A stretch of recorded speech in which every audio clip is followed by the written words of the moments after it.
Vamos tentar falar das três coisas numa só, né? Porque tá bem interligado uma com a outra, né? Aí eu pergunto, né? Deus não esquece de ninguém, mas como que a gente faz para saber disso, né? Porque na maioria das vezes a gente pensa que foi esquecido.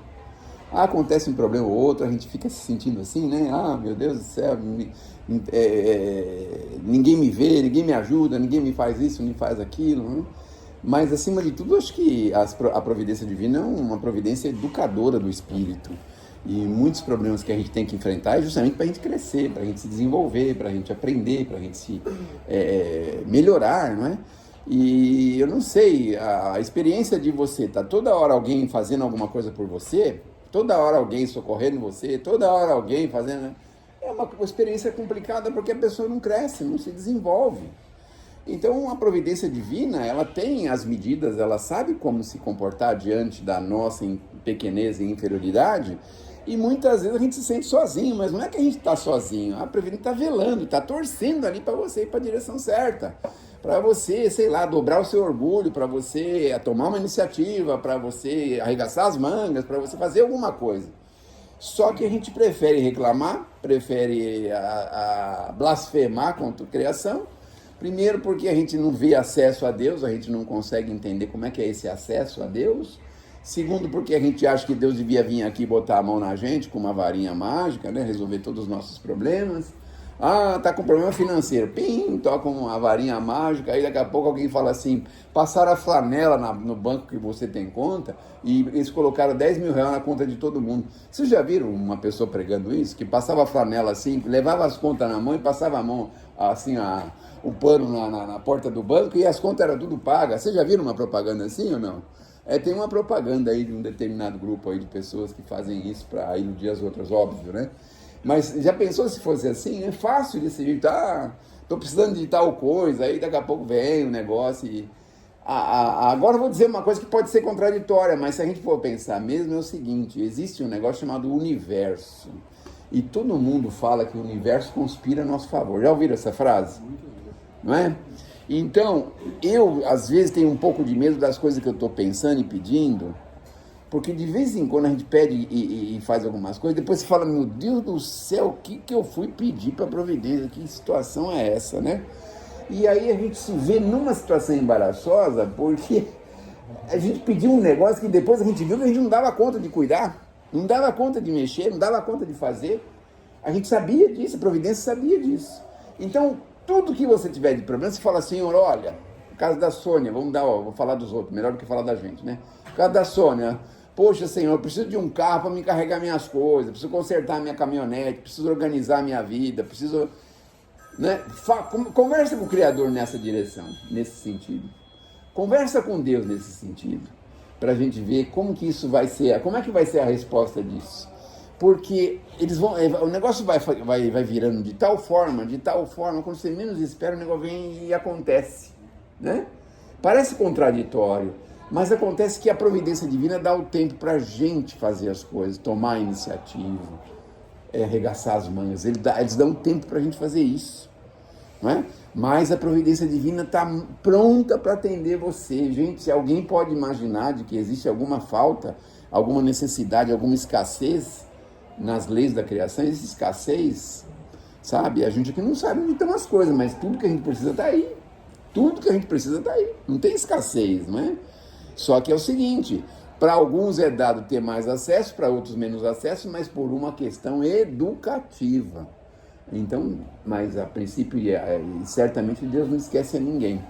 E outra coisa, nós estamos aqui, 2025, né? Mas a gente já sabe as encarnações que nós passamos, o que nós já fizemos, não é? Então hoje a situação está difícil, mas lá atrás estava muito fácil, né? E a gente estava por cima, no termo técnico popular, da carne seca, né? Está por cima da carne seca, né? E aí a gente reencarna e vem na dificuldade, que é justamente para dizer o seguinte, poxa vida, olha lá, agora você precisa corrigir aqueles pontos que você errou lá atrás, precisa corrigir, precisa viver aquilo, precisa sentir na pele, precisa melhorar, precisa, porque nós fomos criados para sermos seres íntegros e maiores.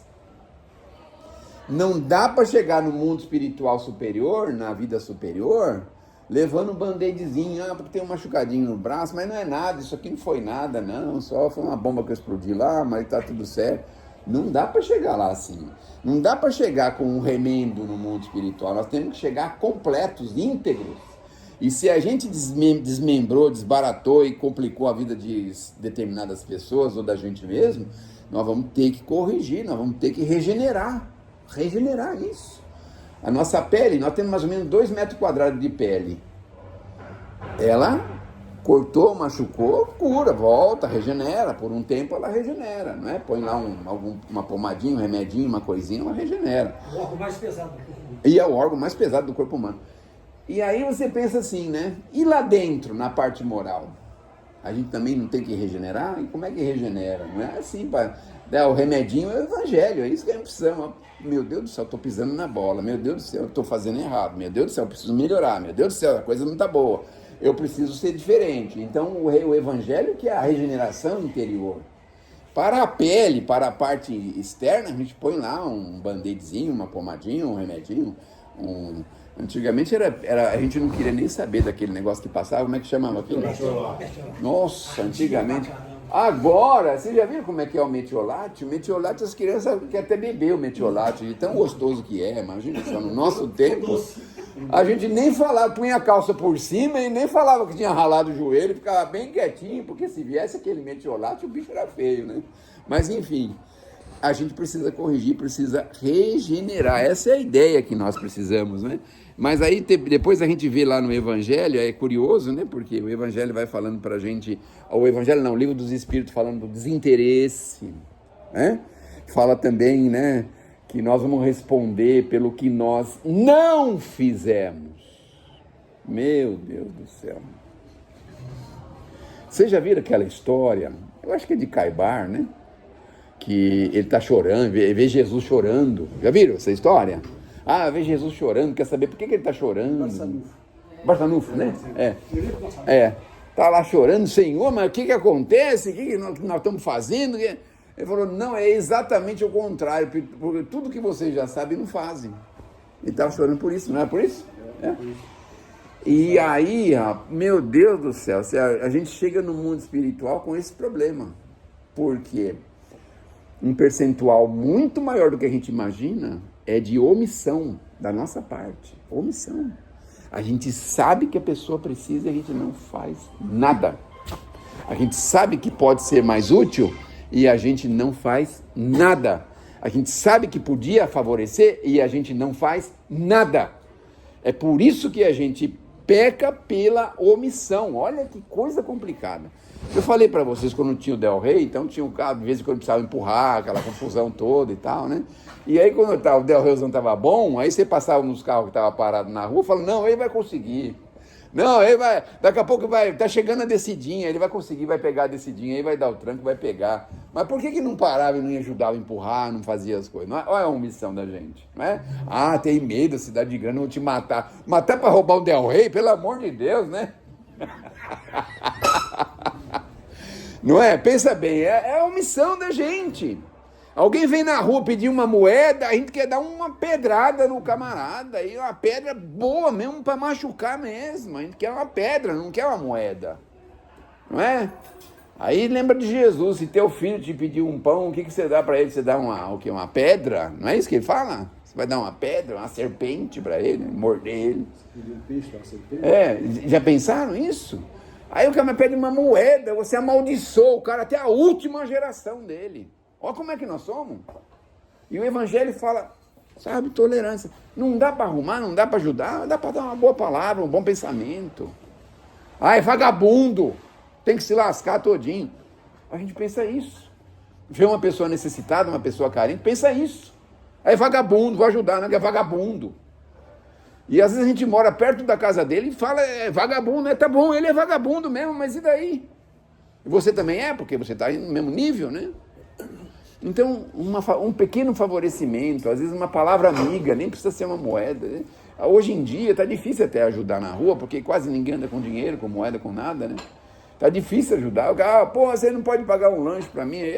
A gente não tem como pôr dinheiro na mão de uma pessoa. Hoje em dia está mais difícil. Mas a gente tem o pensamento. a prece, a vibração. Como a gente acessa Deus, gente? É só através do pensamento. Não tem outra forma.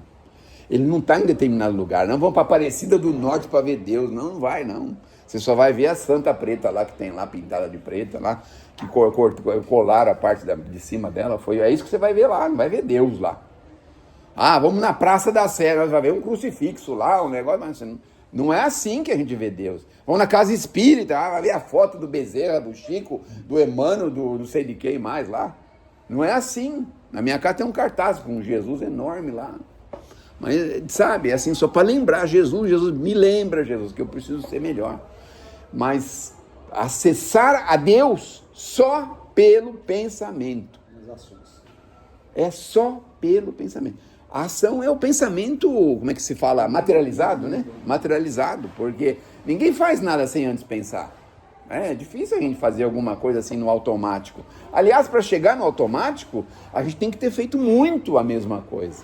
Que nem aqui, ninguém pensa mais. Por que vai separar a mensagem e empacotar? Ninguém pensa mais, não. Precisa empacotar para o centro receber, para ele distribuir, para a pessoa que está necessitada receber, e para ela passar, e para alguém jogar na janela, e para alguém pôr no vidro do carro, e para alguém deixar no banco do ônibus. Ninguém pensa mais nisso. A gente vem aqui no automático, embrulha, põe o endereço, os outros tontos vêm aqui, põe no carro, e levam no correio, e sabe? Não é assim? Nós estamos no automático. Mas por quê? Quantos anos? Quantos anos nós estamos no automático? É isso.